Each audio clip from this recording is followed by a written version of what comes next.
Bienvenidos todos al Invernadero.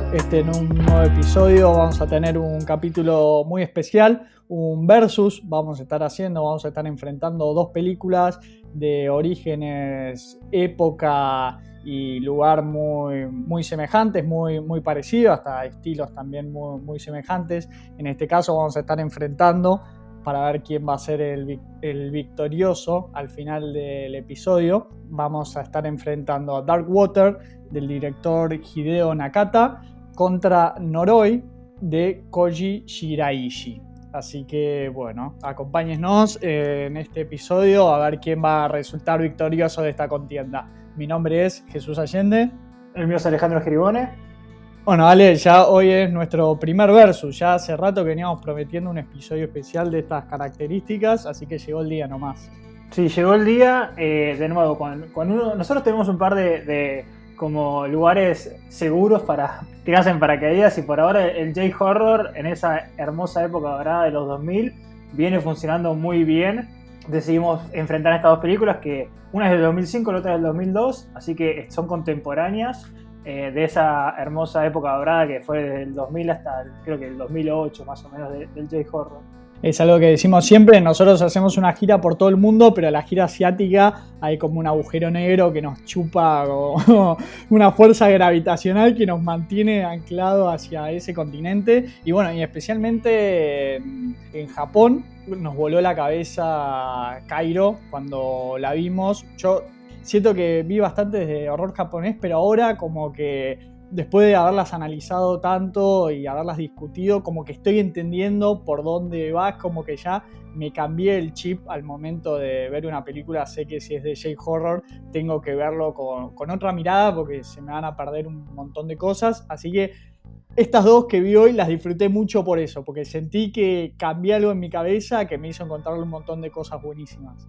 Sí, porque nosotros con Jesús la verdad que consumimos bastante material de Japón en casi todos sus formatos, pero en los 6 años que veníamos con la lista y de las películas, no nos habíamos metido mucho en el cine de terror japonés, porque realmente no era muy bueno, por lo menos el contemporáneo, no el de ahora. Siempre sabíamos de esas películas, pero habíamos visto los remakes como The Ring y la de Grudge, entonces como que ya estaban quemadas esas figuras. Pero desde que vimos Kairo, como que le encontramos otro gusto a este universo, porque en realidad el cine asiático que tenemos nosotros en la lista es muy variado, pero creo que el que venía ganando era, bueno, Indonesia, y creo que segundo plano capaz Corea. Japón no lo habíamos tocado. No, y Taiwán también, Taiwán nos sorprendió y hay muy buen horror taiwanés, pero sí, pero Japón le veníamos esquivando exactamente por eso que acabas de decir, porque las del momento no eran buenas y las que conocíamos más como clásicos ya habíamos visto los remakes.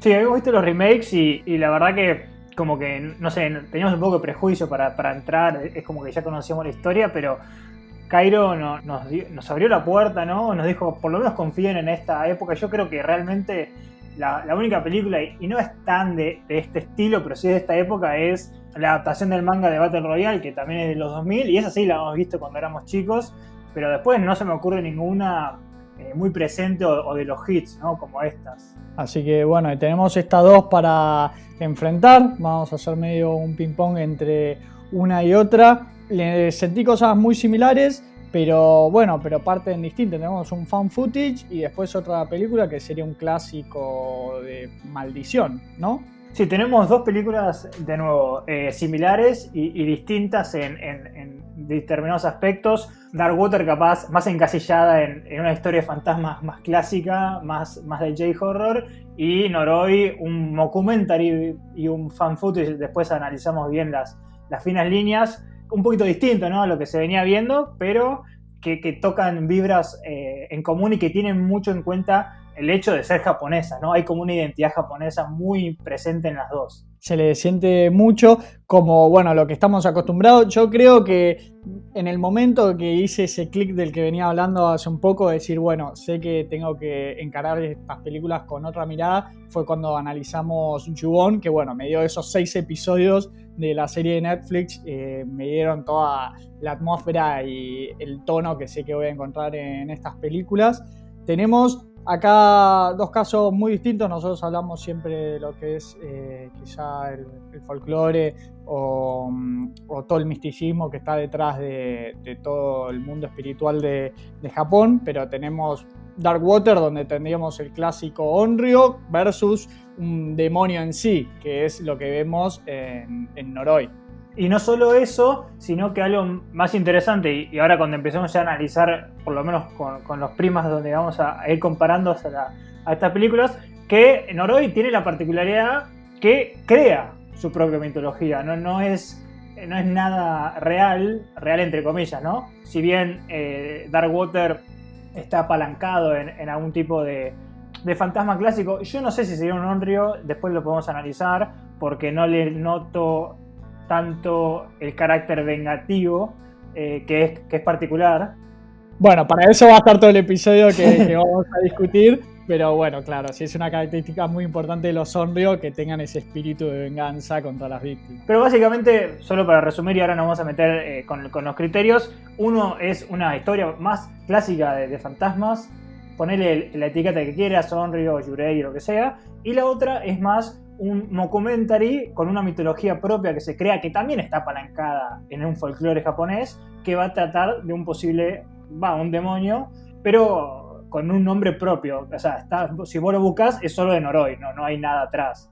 Claro, este demonio que genera Noroi, que es Kagutaba. Sí. Pero sí, tiene una mitología más propia y además, bueno, ya vamos a discutir si es un mockumentary, si es un fan footage, pero mezcla muchos géneros, porque yo también lo sentí medio como un reality policial, como si fuese casi un policías en acción, solo que con un especialista en lo paranormal. Me parece importante presentar las dos sinopsis. Lo que nos cuenta Darkwater es una historia de una madre y su hija. Esta madre está en las etapas finales de un divorcio complicado y que lucha por construir una nueva vida con su hija, ¿no? Hay como una lucha por la tenencia de la misma, entonces se muda a un apartamento para poder vivir con ella, pero este apartamento está plagado por como misteriosas fugas de agua, ¿no? Y van a empezar a ser perseguidos por una aparición de una niña. Eso es básicamente la estructura de la película y por eso decimos que es bastante más clásico de una historia de fantasmas común japonesa. Sí, un drama familiar en el que le ponen una madre teniendo que acompañar, peleando por la tenencia de su hija, al que le ponen el elemento sobrenatural que es los fantasmas. Distinto, en Noroi, que la historia ya había mencionado un poco, tenemos un especialista en lo paranormal que se llama Kobayashi, que es un bestseller parecido a uno de los personajes también que vimos en la serie de... Me hizo acordar mucho a ese personaje.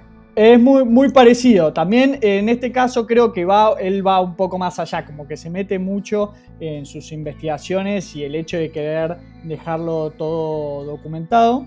Pero bueno, este personaje Kobayashi termina involucrado en la investigación de la desaparición de una niña que se llama Kana, que aparentemente vendría a tener poderes sobrenaturales, paranormales. Es una niña que participa en un reality show donde le hacen pruebas así de telequinesis y cosas así muy sobrenaturales. Se involucra en esta desaparición y en su camino, en su derrotero, en la búsqueda de esta niña que está desaparecida, se va encontrando con diversos personajes de los más extraños que están todos unidos por un hecho en común, que es una maldición de un demonio que se llama Kagutaba, que aparentemente estaría acechando a cada uno de estos personajes involucrados y estaría metido con la desaparición de esta niña. Por lo menos presentadas las dos historias, creo que podríamos meternos en este primer criterio, que va a ser básicamente cómo presenta su historia y también el apartado técnico, o sea, cómo intenta contar su narrativa. Nos damos cuenta que la de Noroi es un poco más compleja, ¿no? O sea, como que quiere crear algo propio, y la de Darkwater no es que carezca de peso, pero es una historia un poco más común de apariciones o fantasmas, si bien me parece que está mucho más anclado en el componente dramático. Yo arrancaría con Darkwater un poquito de ficha técnica, por más que ya hablamos del director. Está basado en una novela que está escrita por Koji Suzuki, que es quien escribió Ringu también, Ringu o The Ring. Es una novela, y Hideo Nakata, que es el director que había nombrado a Jesús, también dirigió Ringu la primera y la segunda, así que hay como un nexo conductor entre esas dos series porque tienen algunos elementos en común. sobre todo, bueno, lo vamos a discutir de si el fantasma que aparece, que acecha en esa casa es un Onryo o no. Yo le encontré muchas características de los Onryo, estos espíritus vengativos, pero no sé vos si no lo viste de esa manera. No, para mí, yo afirmo que no lo es con todo mi expertise. No, pero entiendo que puede haber algún tipo de duda. Igual son matices, en realidad básicamente es un fantasma. Pero sí, me gustó por lo menos, habiendo visto Ringu, la primera, ¿no? La japonesa hace poco. También había visto la primera de Ju-On, porque habíamos hablado de la serie y quise como volver a ver la película original japonesa. Y sentí que acá el director cambia el tono. O sea, Ringu es más una película que intenta asustarte o intenta aterrorizarte, mientras que acá yo siento como el tono es un tono más de suspenso, que te puede inquietar, pero yo no sé si alguna vez llegás al punto de sentir realmente miedo. Entonces, por eso creo que está más apalancado por el componente dramático de esta lucha de esta madre. Y no, porque nosotros hablamos mucho quizá de lo que son las casas que son protagonistas. Acá es un departamento bastante común y quizá el que sería el protagonista es más que la casa, el edificio donde habita esta madre y su hija, porque todo lo que sucede dentro de la casa casi no hay escenas muy terroríficas y sí está más apalancado en el quizá melodrama de la lucha de esta madre por mantener la tenencia de su hija en unas condiciones que claramente estamos viendo casi una caída en desgracia de la madre. Es una persona que está pasando por un muy mal momento y cada vez vemos que está descendiendo más, ¿no? Ella se tiene que mudar a un departamento claramente que no tiene las condiciones ideales para que pueda convivir con su hija, mientras lucha por poder mantenerla contra un padre que intenta quedarse con su hija, casi hasta por venganza contra la madre. No se entiende muy bien eso. Era una persona que no estaba muy atada a su hija antes que se separasen. Sí, y solo quiero remarcar lo que decías de este departamento, que tiene cierto encanto medio tenebroso, ¿no? La paleta de colores, que creo que es el resultado de utilizar al mismo cinematógrafo de Cairo, o sea, porque utiliza el gris y ese tono como de corrosión por el agua, ¿no? De la humedad. Yo creo que es una película más atmosférica donde, de nuevo, hay un cierto sentido de que todos los departamentos de este edificio son todos iguales, o sea, como que pasillos largos.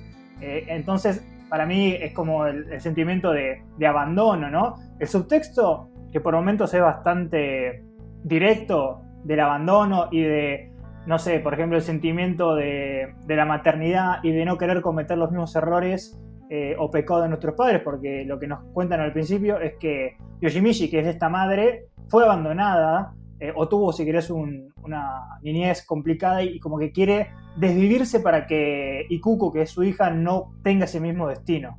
Sí, yo sin duda le vi, ya hablamos el episodio que discutimos Relic, pero Natalie Erika James, cuando hizo su película, claramente tuvo algún tipo de influencia con Dark Water, porque la presencia de la humedad y el deterioro está en todo momento en esta casa. Es algo muy propio del J-Horror, la figura del agua, de estos fantasmas también como con el pelo mojado, y que son un elemento que te van a marcar el terror en todo momento, cuando quizá a veces el simple hecho de mostrarte una pared que está goteando a la vez te traslada a lo que es por ahí el estado emocional de esa madre en su lucha, que es algo un poco que veíamos en Relic, de ese descenso a la locura, de cómo la casa y el estado reflejaba el estado de ánimo o la personalidad o el estado psicológico de los propios protagonistas. Sí, a mí me encanta eso que decís y lo utilizo como un disparador. Para mí, el rol que tiene el agua en esta película me parece lo mejor que hace esta película y lo más distinto, ¿no? Porque en Noroi o en Ju-On o en Ringu, que tenemos, si querés, el recurso de una maldición inquebrantable, que hagas lo que hagas va a llevarse a cabo y probablemente te va a matar, acá ese rol lo cumple el agua. El agua corrompe todo a su paso y no puede ser frenada por nadie. Además, para mí temáticamente el agua funciona como una metáfora del ahogo que está sintiendo en la vida. Yoshimichi, que está haciendo, pensá que es una madre soltera que necesita que todo le salga bien y se le viene acá abajo la casa, entonces ella tiene como una presión mental y eso hace que parezca que está medio inestable y hay un miedo que le saquen la hija. Entonces yo creo que es como una metáfora de esa presión o esa corrosión, ¿no? Conforme vemos que el techo se empieza a corrosionar, para mí metafóricamente es como Yoshimichi está cada vez más sobrellevada por la situación. Y detengamos un poco en el nombre de la película, ¿no? Dark Water, que no sé si es exactamente la traducción literal del japonés, si verdaderamente significa agua negra.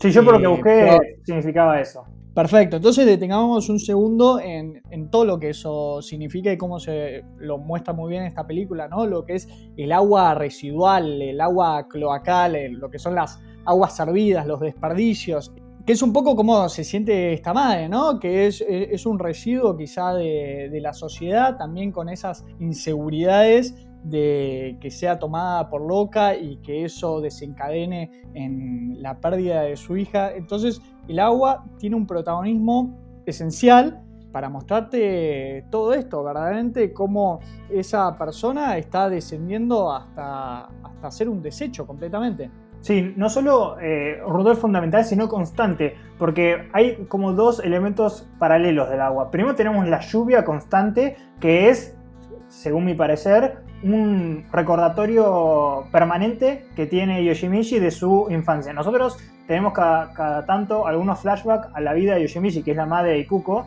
donde ella está esperando a que su madre la vaya a buscar del colegio, pero está, viste, diluviando. Entonces para mí cada vez que llueve le hace referencia a esa situación y como que le dice, no puedo dejar que Ikuko le pase esto, no tengo que hacer lo posible. Y también hay algo que hay que entender, el rol de la mujer más en Japón y más en el 2000, donde yo creo que una madre soltera no sé si era bien visto o hay como hasta peyorativo el concepto del divorcio, ¿no? Es como que... Bueno, claramente ella está como en una situación de desventaja. Hay un divorcio de por medio. Ella parece que no se hubiese querido separar, pero la que verdaderamente tenía en esa familia vínculo con la hija era ella, no era el padre.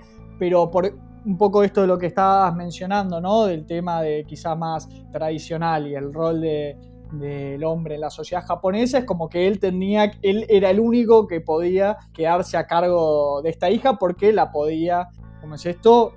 Tenía los recursos para mantenerla, mientras que la madre tiene que conseguir trabajo, también se le complica un poco en ese aspecto, pero claramente está en una situación de desventaja en eso, mientras está pasando un mal momento, y también tratar de mostrar un poco de cordura, que en realidad es muy difícil porque todos seríamos igual de vulnerables ante una situación de este estilo. Sí, y me parece que ya como para ir planteando la historia, y ahora obviamente vamos a hablar un poco de Noroi en cómo lleva su historia, pero hay una progresión bastante natural, ¿no? En cómo se va dando la historia, cómo cada vez que la madre intenta hacer algo, siempre tiene como, si querés, una repercusión. También Ikuko, que es una niña que de 6 años es bastante traviesa, siempre se escapa de sus cuidados, y eso también... Más que traviesa, es completamente salvaje. Te distraes un segundo y ya no la ves. Se fue por el ascensor, está corriendo por un pasillo, es completamente impredecible. Eso como que refleja, pero dentro del contexto de la mentalidad japonesa y más en esa época, que ella es una mala madre. Entonces también te da rabia y lástima de que ella está haciendo todo lo posible, y una mezcla de que el marido, que creo que es el personaje más irreal de la película, irreal en el sentido que es demasiado malicioso, ¿no? Que realmente puede haberlo sido, pero como que lo noto medio caricaturesco, ¿no? Sí, es estos personajes caricatura que mostramos ya cuando discutimos The Road, también como ese personaje de la madre, la peor madre que te podías imaginar. Acá es el padre, el peor padre que te podías imaginar, o el peor... Sí, ex marido.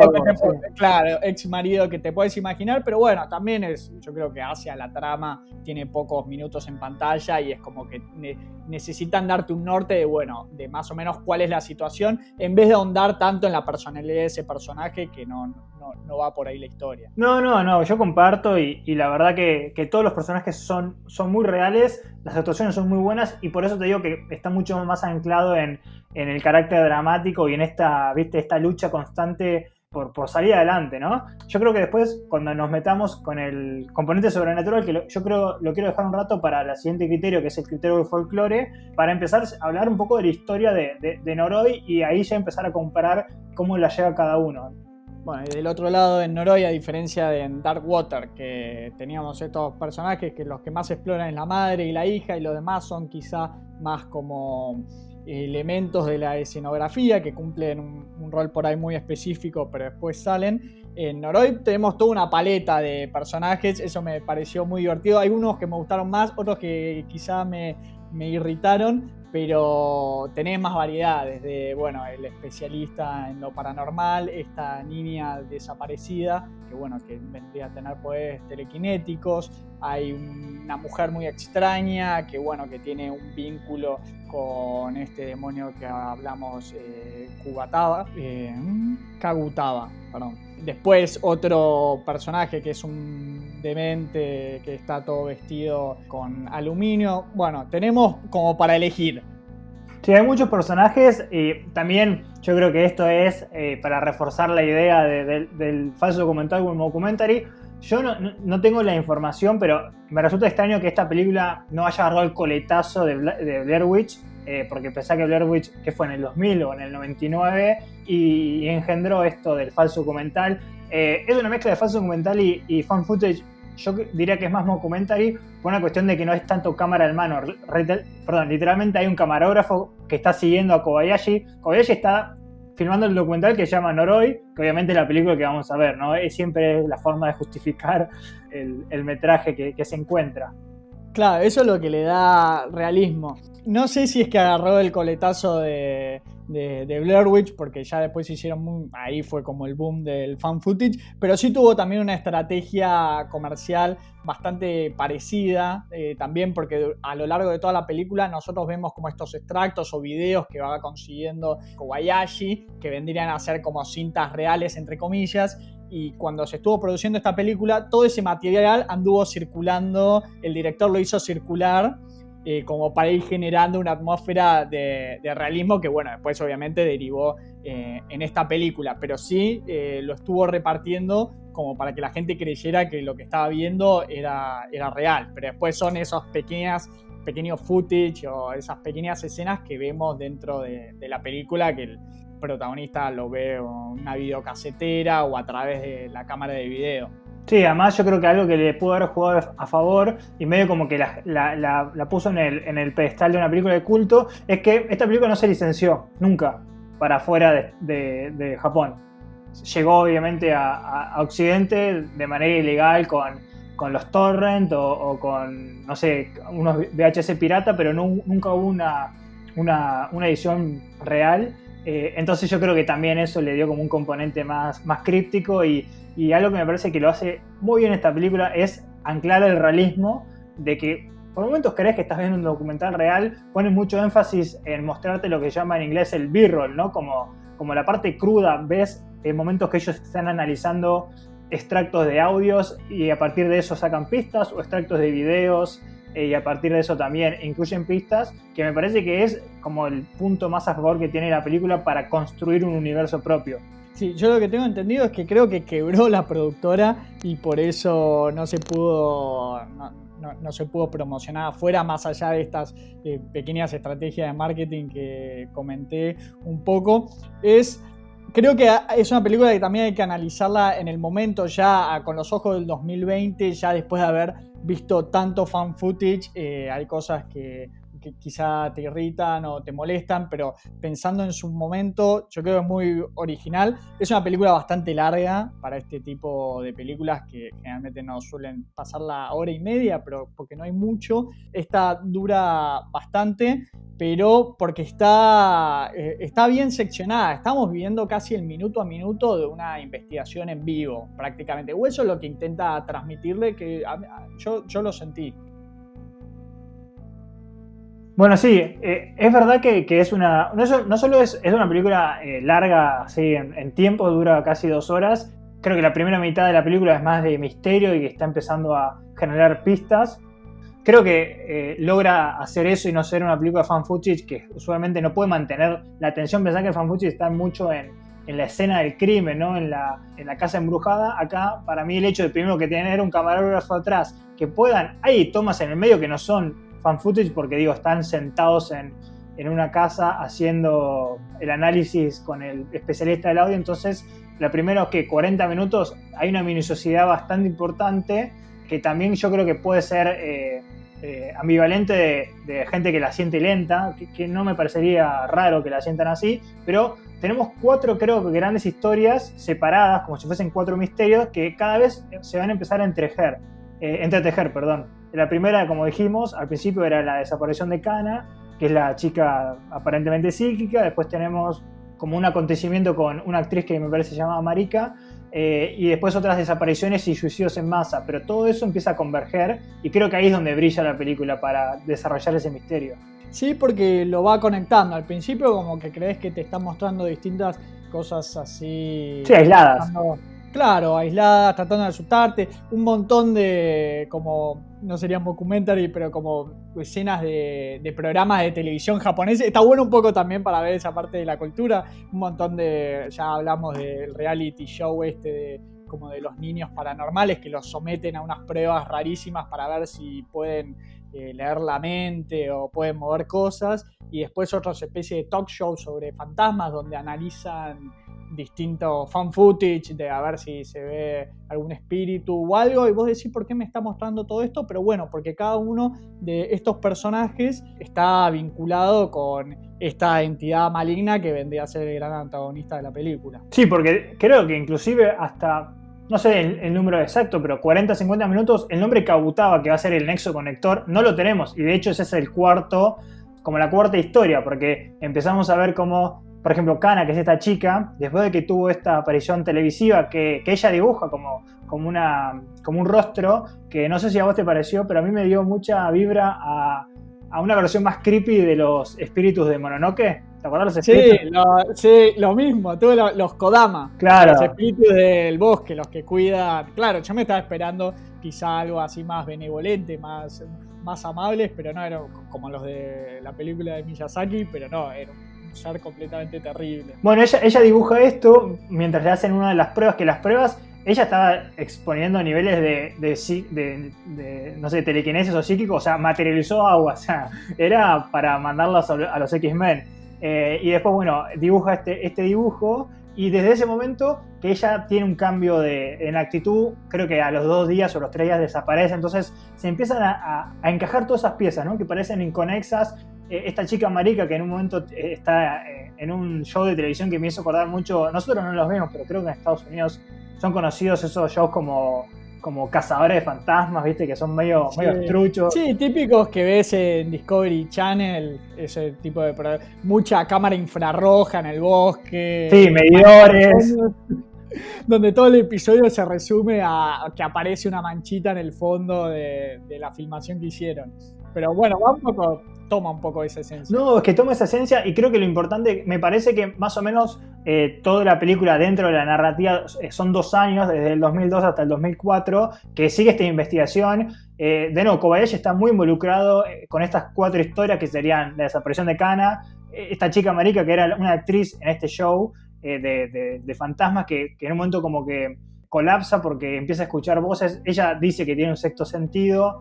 Y acá es donde digo que se pone muy minucioso, y es su mayor fortaleza y también al mismo tiempo su mayor debilidad, porque la larga es que después le muestran a esta chica que en realidad lo que ella vio fue editado, y ahí vemos como una aparición de un fantasma, como que paulatinamente empiezan a meter los elementos sobrenaturales durante el transcurso de 2 años o 3 años dentro de la narrativa.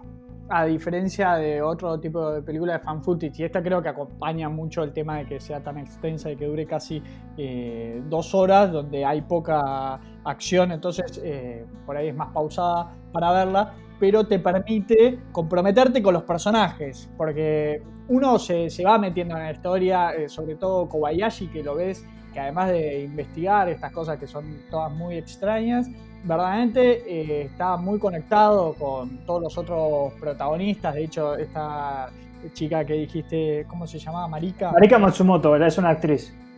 Marika tiene como un quiebre mental un burnout y se la lleva a su casa, y, viste, con la mujer la cogen en su hogar para que ella se mejore. Entonces es como que está muy involucrado. Sí, y de hecho se percibe como que realmente es una buena persona y creo que acá es difícil de ponerlo en este contexto porque él es un investigador paranormal, pero algo que siempre destacamos con Jesús que nos gusta de las películas asiáticas es que nunca dudan del componente sobrenatural o de que pueda haber algo espiritual, ¿no? Obviamente él está en ese submundo, pero Marika asume que escucha algunas voces, después empezamos a ver que es sonámbula y se graba, y acá viene el segundo elemento críptico, que empieza a ver como un patrón, ¿no? Como de puntos anillados o como un diagrama que tanto Kana lo dibuja en un papel, como que Marika creo que teje siendo sonámbula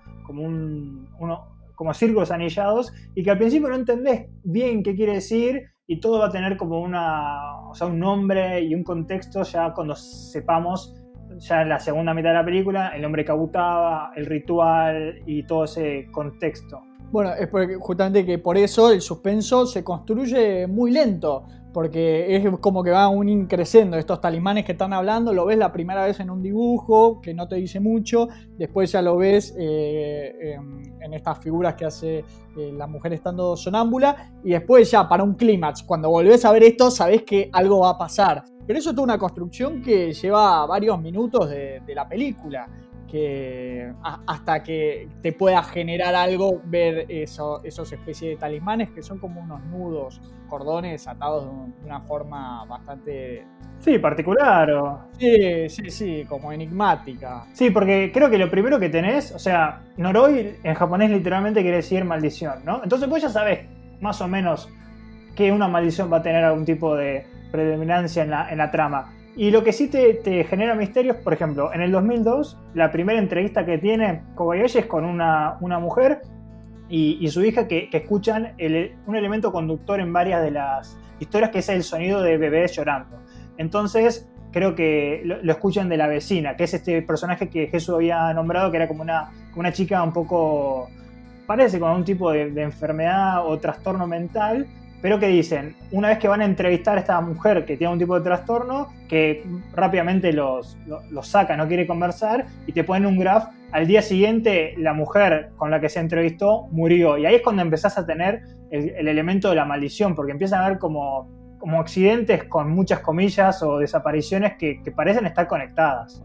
Bueno, el personaje de esta mujer, que es como muy violenta, al momento que le abren la puerta reacciona de forma más. Después ves por ahí un elemento algún sobrenatural, uno de los primeros elementos sobrenaturales, quizá una figura de un niño que ves a través de una ventana, pero todavía tenés una duda de si es un niño normal o si es nada más que... Claro, no. No sabes verdaderamente qué es, todavía no tenés la información, pero bueno, la película a medida que va avanzando te va contestando todas estas cosas. Sí, porque creo que, por ejemplo, en un momento, Marika, que es la actriz, antes de que se mude con la mujer o con la familia de Kobayashi, ella se da cuenta que es sonámbula, que empieza a tejer sin darse cuenta, entonces ponen esta cámara, ¿no? Que la graba. También un recurso bastante... Bueno, Actividad Paranormal hizo toda una película con esto, y creo que en un momento hablan con la vecina de abajo, la que estaba abajo, para ver si escuchaban los pasos a la noche, y no me acuerdo, después de una elipsis nos damos cuenta que en un suicidio masivo esta vecina es una de las que se suicidó. Entonces empieza a ver como, ¿no?, este componente de maldición muy de Ju-on, ¿no?, de que se transmite como un virus, que es un elemento muy recurrente en estas películas del J-horror. Sí, y todo eso para crearte la figura de esta... gran, que se me complica. Kabutaba, pero bueno, justamente porque no es ninguna entidad conocida, sino que es algo propio de la ficción que generaron para esta película, pero van construyendo un halo de misterio sobre esto que cada vez va escalando más, porque lo que podrían ser por ahí primero eventos aislados de gente relacionada con hechos paranormales, después van volviéndose más siniestros y monstruosos, porque te das cuenta que cada una de las personas que tiene contacto con esta entidad, por más mínimo que sea, termina una muerte y violenta. Nunca es una desaparición rápida, es siempre un hecho de lo más violento. Sí, además, que para mí, de hecho, si algo se le rescata a esta película, que de nuevo, también hay un componente de desgaste nuestro, ¿no? De tener, ¿qué? 15 años de haber visto fan footage, pero cómo construye un mundo propio y una mitología me parece pocas veces antes visto. Por ejemplo, la palabra Kabutaba, recién la vemos cuando graban a Marika, esta actriz, que es sonámbula y empieza algo también bastante típico, se habla a sí misma y dice una palabra. Hacen el típico limpieza del sonido que se ve mucho, ¿no? Como esa minuciosidad, ¿no? Ese B-roll, y ven que ella dice la palabra Kabutaba, pero con una voz medio de hombre, que ella después dice que es ese mismo tono de voz que ella escuchaba en el bosque cuando estaba en este show de fantasmas. Pero Kabutaba no es nada, ¿no? No es nada en el idioma japonés. Además, Kobayashi tiene que hacer un trabajo hormiga. Hoy en día uno agarra, googlea. No sé igual porque en ese momento ya existían los motores de búsqueda tipo Google o Bing o lo que sea para googlear, pero él tiene que ir directamente a la fuente, ¿no? Tiene que hablar con expertos, especialistas, especialistas que además, bueno, está muy bueno, muestra muy bien tipo el trabajo. Sí, como decimos de hormiga. Muy minucioso de periodista, ¿no? El que va detrás de la verdad, hasta dar con esta persona que tiene como serían como los rollos del Mar Muerto, unos manuscritos de 200 años. Que bueno, donde aparece por primera vez esta palabra Kabutaba, pero tiene que ir directamente a la fuente, porque está investigando sobre algo de lo que no hay ningún tipo de información. Porque eso y creo que, de nuevo, acá es donde construye muy bien su universo. Kabutaba, lo que encuentran en este, de nuevo, papiro que tiene como 200 años, es que está armado como con los kanji. Recordemos, o le decimos a la audiencia, que uno de los 3 abecedarios de japonés es kanji, que son los símbolos que adquiridos desde China, y básicamente se arma la palabra con el símbolo de herramienta más destructivo, destrucción, más demonio, ¿no? O sea, básicamente no hay que unir mucho los hilos para darnos cuenta de que se utilizaba, ¿no? a esta palabra, perdón, a esta entidad en una aldea antigua que, producto de, creo que, el desborde de un dique, fue sumergida bajo el agua. Mirá, nosotros hablamos de los fantasmas y demonios que habitan en el folclore japonés. Acá tenemos casi una entidad que es cuasi Dios, ¿no? Porque es un pueblo que está tratando de... Sí, lo venera. Claro, lo venera, pero a través del miedo, ¿no? Le hacen rituales a esta figura como para apaciguar su odio y su espíritu destructivo, ¿no? Pero bueno, en uno de esos rituales para apaciguar esta figura sale mal el ritual. Sí, de hecho ahí lo que nos enteramos que desde el pueblo llamado Shimokage, que era un pueblo, que también esto me encanta del folclore japonés, donde supuestamente había todavía, no sé, la traducción tendría que ser magos, ¿no? Porque es sorcerer, pero es más para mí la figura de un sacerdote, ¿no? Hay que pensar de nuevo en el carácter shintoísta de Japón, donde muchos de los rituales se siguen desarrollando, y aparentemente este ritual que lo apaciguaba, o en cierto punto no sé si lo controlaba, sale mal, y Kabutaba tiene como su entidad propia, ¿no? Y empiezan a ejercer el mal desde ese momento. Uno hasta podría intuir que es el causante de ese acontecimiento que desborda y hunde toda esta aldea, ¿no? En 1978. Pero bueno, ahora desatado Kabutaba se dedica a perseguir a distintas víctimas dentro de Japón, y bueno, esa es la verdad que trata de dilucidar nuestro investigador Kobayashi. En Darkwater, justo vos mencionaste que lo que nos gusta quizá de cuando vemos el cine oriental es que haya un elemento sobrenatural, generalmente no lo sorprenden y es más fácil para los protagonistas como absorber esa información, en vez de buscar una excusa y decir, no, esto tiene que tener algún tipo de explicación lógica.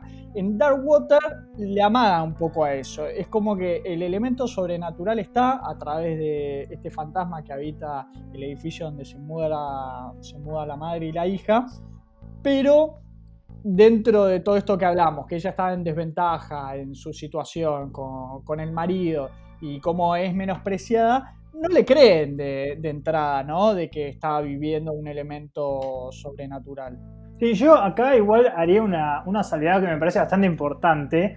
Es que si nos ponemos a analizar realmente, yo te diría que el 90% de las cosas relacionadas con el agua son explicables terrenalmente. O sea, ella tiene una pérdida de agua y después nos vamos a dar cuenta que arriba está la canilla abierta hace 2 años. Entonces ahí juega muy bien la película en darte explicaciones reales para lo que uno podría asumir que es el elemento sobrenatural. Nosotros sabemos que el personaje de este fantasma, que tiene nombre y apellido, y acá también me gusta mucho de estas cosas, ¿no? De que no es una persona sin rostro, es una chica con nombre, se llama Mitsuko Kawaii, o Kawaii, me parece que no es como cute en japonés, pero varias cosas, por ejemplo, el decaimiento del edificio se puede explicar. Hay cosas que no, obviamente, y creo que ahí juega más con el hecho que ella está sobrellevada y que todo puede ser producto de que está con muchas cosas a la vez, ¿no? Porque ella hay un componente psicológico en esta película.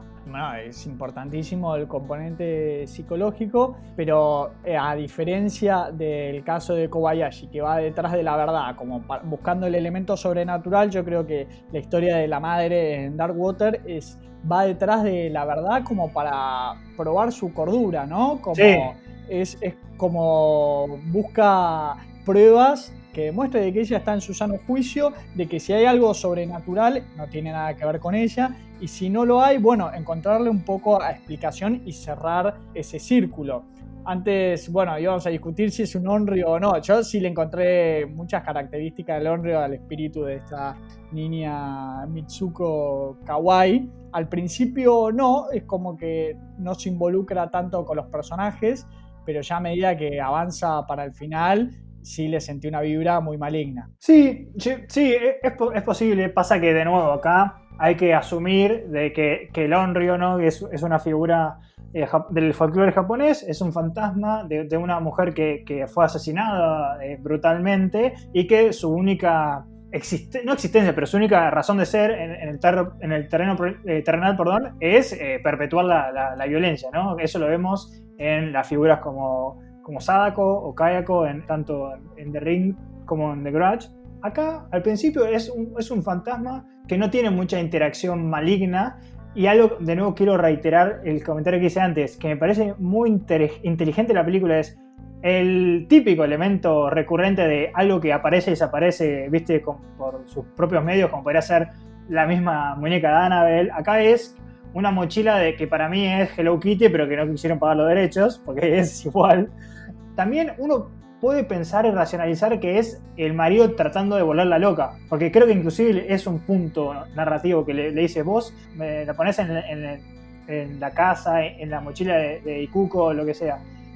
Y sí, sobre el final, ya este fantasma que es esta chica, ¿no? Que vivía en el piso de arriba y desaparece hace 2 años, sí toma más el toro por las astas si tiene un objetivo, pero yo lo vi más que tiene un objetivo muy concreto, y es tener una madre, más que matar. Bueno, es que esto lo podemos someter, no sé, un onryomómetro para ver, yo creo, si tenemos que ver quizás las características de los onryo, ¿no? Es una que murió de una manera violenta, tenemos un check ahí, ¿no? Una niña que muere, estaba jugando en un tanque de agua y no sabemos si a ella la arrojan o qué, pero termina dentro de un tanque de agua y muere ahogado de una forma brutal, siendo muy niña. Después, bueno, la típica característica de lo que son estos espíritus, ¿no? Como el pelo negro mojado, eso lo tenemos, su relación con el agua, que ya lo hablamos mucho. Bueno, acá encontré un nexo común con Noroi, que en las 2 películas hay una escena donde vemos un vaso con agua o algún recipiente con agua donde hay pelos de mujer. Sí. Estos pelos negros. Y bueno, y ahora si está buscando venganza o no, es otra cosa. Bueno, a ver si supera ese check o no. Yo no sé si es que está buscando venganza, pero sí genera un mal muy grande. Mira, solo acá, y si puedo aclarecer un poco cualquier tipo de error capaz de la cultura pop, es que los onryos no están asociados para nada con el agua. El problema es que los únicos 2 ejemplos que tenemos de onryos sí lo están, que son los de Ju-on y Ringu. En realidad ambos están, o ambas, porque son dos fantasmas mujeres, están basadas en una leyenda japonesa que se llama Banjo Sarakashiki, que quiere decir básicamente la casa del plato de banjo, que nos cuentan la historia de una muchacha que se llama Okiku, era como como una sirvienta de esta casa, que como castigo por romper unos preciados platos del maestro de esta casa, es brutalmente asesinada y la arroja en un pozo. Y todas las noches se escucha que ella cuenta como con tristeza, 1 plato, 2 platos, 3 platos, y así hasta 9, y se larga a llorar. Esa fue obviamente la leyenda folclórica que sirvió de inspiración para mucho más Ringu, porque también está el elemento del pozo y en algún aspecto Ju-on. Pero eso no tiene nada que... O sea, los onryos únicamente son fantasmas que buscan la venganza, no están relacionados con el agua, si bien el folclore japonés está íntimamente relacionado con el agua, ya lo hablamos, y tengo bastantes... Me anoté un par de ejemplos folclóricos, después si quieren los ponemos en la descripción porque no llega a ningún lado a hablarlo, pero sí, la verdad que no tengo forma de decir que es un onryo, ni tengo forma de decir que no lo es. Tendremos que llamar a un espiritista japonés que... Sí, a un Warren. Yo de 3 puntos, de 3 características, le considero que 2,5 las tiene, así que yo para mí es más onryo que otra cosa. Yo lo consideré un fantasma porque la verdad que no veo que perpetúe la violencia. Hay que pensar que tanto en Ringu como en Ju-on muere mucha gente. En Ju-on, que yo la vi hace poco y lo anoté porque me gusta anotar para la lista, creo que mueren 14 personas, y acá muere una sola persona con un sacrificio muy noble. Pero bueno, no va a llegar a ningún lado. Es un fantasma, pónganle la etiqueta que quiere, y me gustaría que cada uno o cada una le ponga lo que quiere. Pero sí, sobre el final, como que ya hay una especie de objetivo, que ella quiere tener una madre y ve una competencia directa en Ikuko, y ahí empieza a ver más la violencia, porque inclusive al principio, que esto no lo nombramos, pero esta película de Dark Water marca 2 casilleros de tus tropos que te encantan, porque hay una mudanza y hay dibujos de niños. Sí, por eso, bueno, después ya vamos a hacer un balance de las 2 películas, pero sí, es una mudanza igual en un contexto muy triste. Generalmente el tropo de las películas de terror es más divertido, la familia feliz. Claro, la familia feliz, un nuevo comienzo. Acá se nota que están bajando de nivel de calidad de vida. La madre se muda a este hogar poco convencida, pero no le queda otra, y al minuto que se muda ya empiezan a haber un montón de problemas, no solo problemas espiritistas porque está contaminada la casa con un espíritu, sino problemas típicos de edilicio de una casa vieja.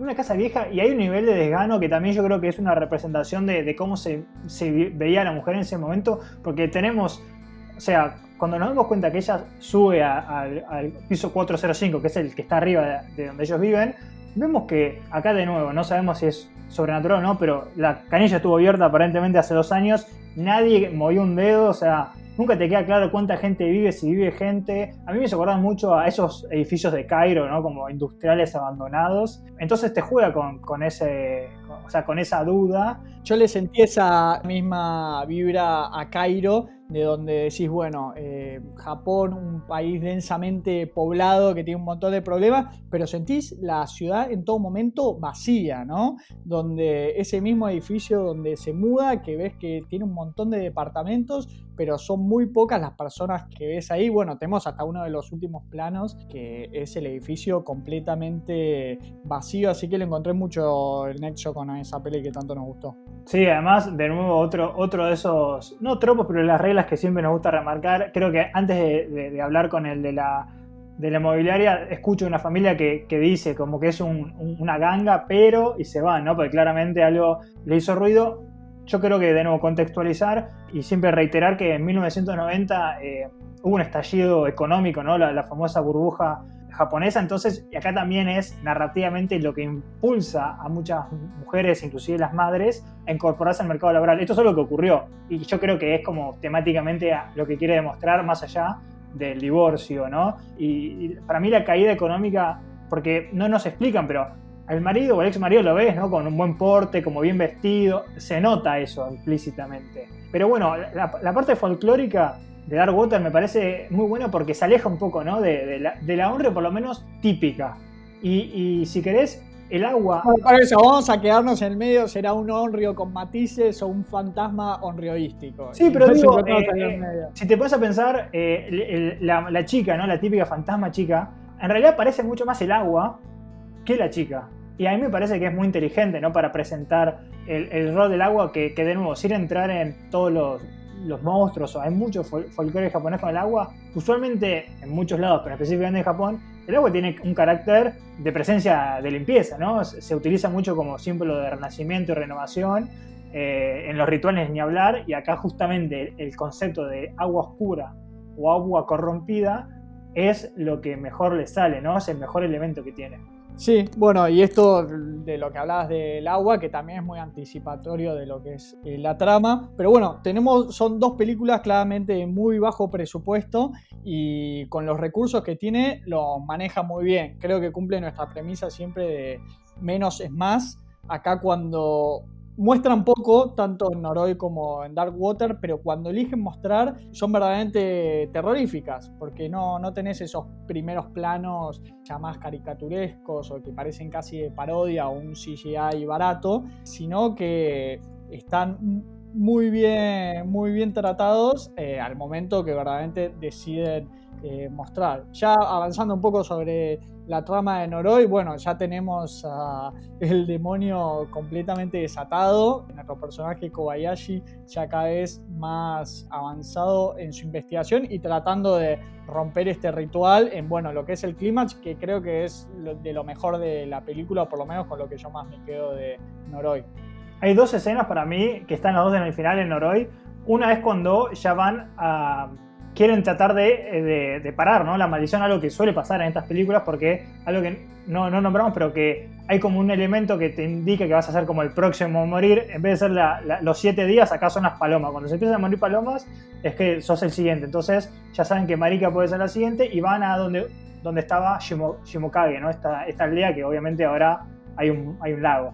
Y ahí vemos una imagen de un arco tori, no sé si saben, pero son los típicos arcos rojos japoneses. Si ven una foto que está caído, y ahí vemos con la cámara, también un recurso muy usual de los fan footage, una escena que vemos al fantasma de Kana con todas estas calaveras, no calaveras, pero estas caras que dijimos que eran como los espíritus de Mononoke, pero mucho más creepy, que sabemos que son fetos, y eso me dio mucho, así, me dio una vibra muy oscura, y el final, que sin lugar a dudas es donde prende, viste, quinta a fondo y se va todo el demonio. Creo que con toda esa anticipación de lo largo que es el metraje, se lo gana bien el final, es donde sentís más terror, bueno, ves escenas de suicidios, ves cómo falla obviamente este ritual o esta idea de tratar de contener a este demonio, y finalmente toda la violencia se traslada al hogar de nuestro protagonista Kobayashi, que es algo igual que ya sabíamos, porque la película arranca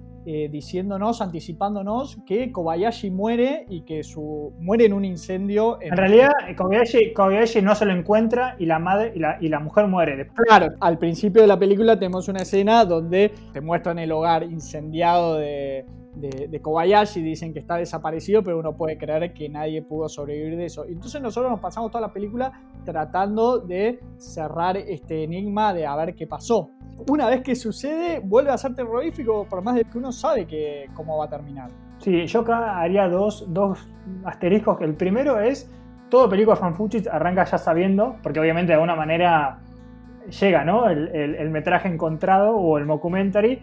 Y me pasó lo mismo con Kairo, capaz a vos no te pasó, que a veces es porque está muy bien construida la trama y a veces es por la misma duración. Yo ya me olvidé que ya sabíamos al principio, porque nos pasó con el barco en Kairo, y algo que de pura casualidad es un elemento conductor. Las dos películas tienen un epílogo, ¿no? Porque esto que vemos es una especie de epílogo, porque el documental que estamos viendo, que es Noroi, ¿no? Tanto como en meta, ¿no? Tanto en la película como dentro de la trama, llega hasta un punto y después como reciben del más allá un cassette nuevo que tiene esta escena final donde vemos la violencia más física. Vemos a este muchacho que se llamaba Hori, que no lo nombramos mucho, pero era como un psíquico, todo vestido de aluminio, que también podría ser un psicópata, un loco, que dice que este chico, que era el que habíamos visto con la chica del principio, es Kabutaba, o sea que no lo eliminaron a Kabutaba, y procede a pegarle con una roca. O sea, el nivel de violencia gráfica ahí te descoloca un poco.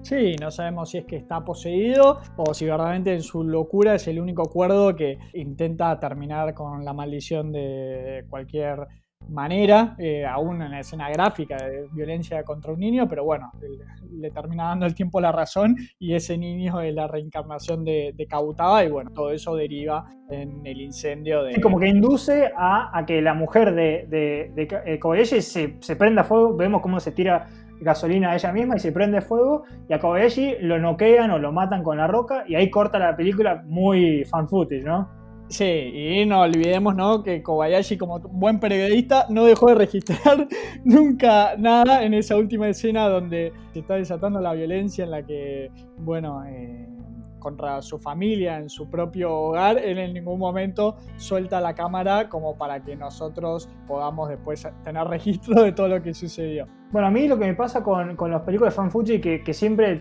odio que tengan que sobre justificar por qué siguen filmando. Lo que me gustó de esta película es que realmente hay un camarógrafo porque están rodando un documental. Bueno, y entonces durante, ¿qué?, 1 hora 50 minutos no me tuvo que justificar esto. Si querés 30 segundos de que él sigue filmando cómo su mujer se prende fuego, te lo compro, no pasa nada. Pero sí, los dos epílogos son drásticamente distintos. El primero es este de Noroi y el de Darkwater, que después el clímax de la película, cuando se da cuenta lo que quiere este fantasma, esta niña, que es tener una madre, y se da cuenta, ¿no?, Yoshimichi, que la única forma de si querés romper el ciclo del descuido, ¿no?, de tener infancias trágicas, es sacrificándose. Entonces abraza a este fantasma, vamos a llamarlo Onryo, a este fantasma, y se muere, ¿no?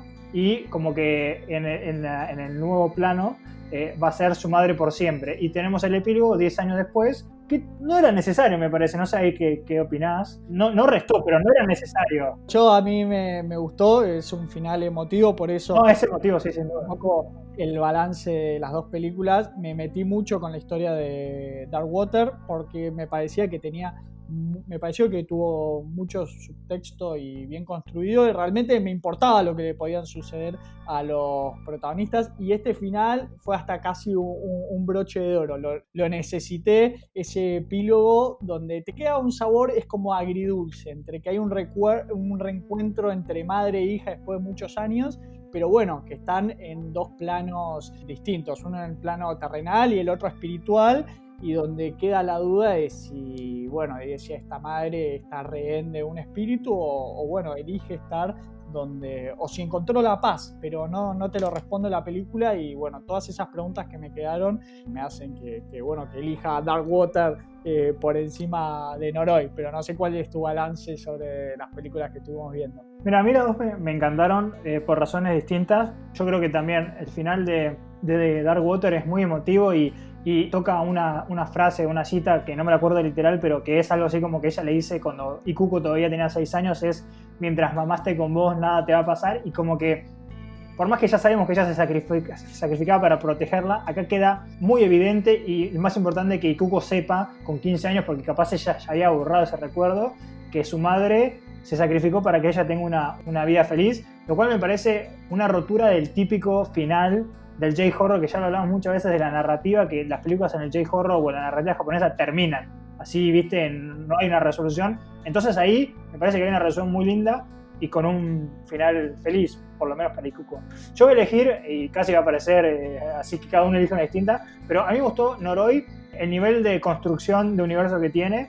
Me parece que es algo que no lo vi tanto, o creo que nunca, de crear una mitología, ¿no? Casi como hablamos de Lovecraft, que creó todo un mito y que casi que después lo utilizaron. Acá Kabutowa, o sea, yo me creo ese demonio. Sí, no solo el demonio, sino los rituales y todo el aura que envuelve esa figura. Sí, y algo que no nombré porque, bueno, se nos escapó el tiempo, pero el director de Noroi después fue a dirigir esta película que hablamos cuando hablamos de Kairo, Kuchikage Onna, ¿era? La del... Sí, claro, que está basado en el folclore japonés, esta mujer sí, con el barbijo. Claro, que hoy es como una especie de creepypasta. Bueno, y aparentemente hay una película no buena, pero quería dejarlo dicho porque, bueno, en el capítulo de Kairo hablamos un poco de folclore y Jesús como que se fue a la parte más moderna con las leyendas urbanas y los creepypasta, y me parecía importante nombrarlo. Que son dos directores muy ligados con el terror, y la verdad que me sorprende cada vez más que películas tan buenas de esta época después, por alguna razón, no pudieron ser replicadas. O sea, que no hay una segunda oleada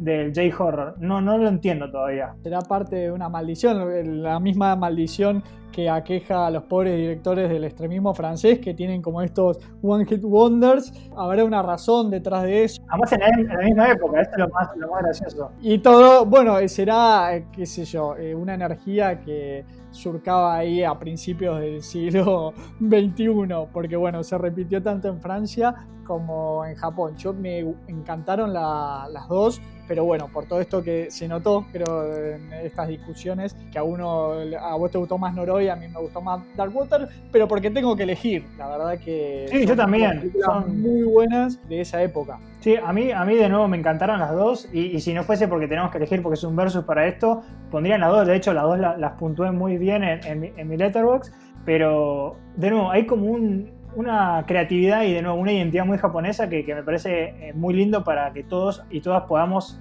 aprender, ¿no? Tienen un ritmo propio que es lo que dice Jesús. Una vez que como que cambias el chip y ya podés tener ese nuevo prisma, creo que las podés apreciar muchísimo mejor. Pero bueno, eso fue Darkwater y Noroi discutiéndolas en el invernadero. Se nos pasó volando el episodio y bueno, y hasta que quedó corto, porque hay un montón de cosas que me hubiesen gustado seguir discutiendo. Pero nos recordaba nuestras redes, Ale. Sí, nuestro Twitter es el invernadero H1, ahí tenemos links a todas nuestras otras redes, y si no, nos pueden buscar en YouTube como El Invernadero de Horror. En un nuevo episodio, esta vez en nuestro formato de versus, 1 contra 1, nos quedamos en el J-Horror, los esperamos para la próxima, otro episodio especial, a ver qué películas enfrentaremos. Mi nombre es Jesús Allende. Mi nombre es Alejandro Fribone. Hasta la próxima. Chao, chao.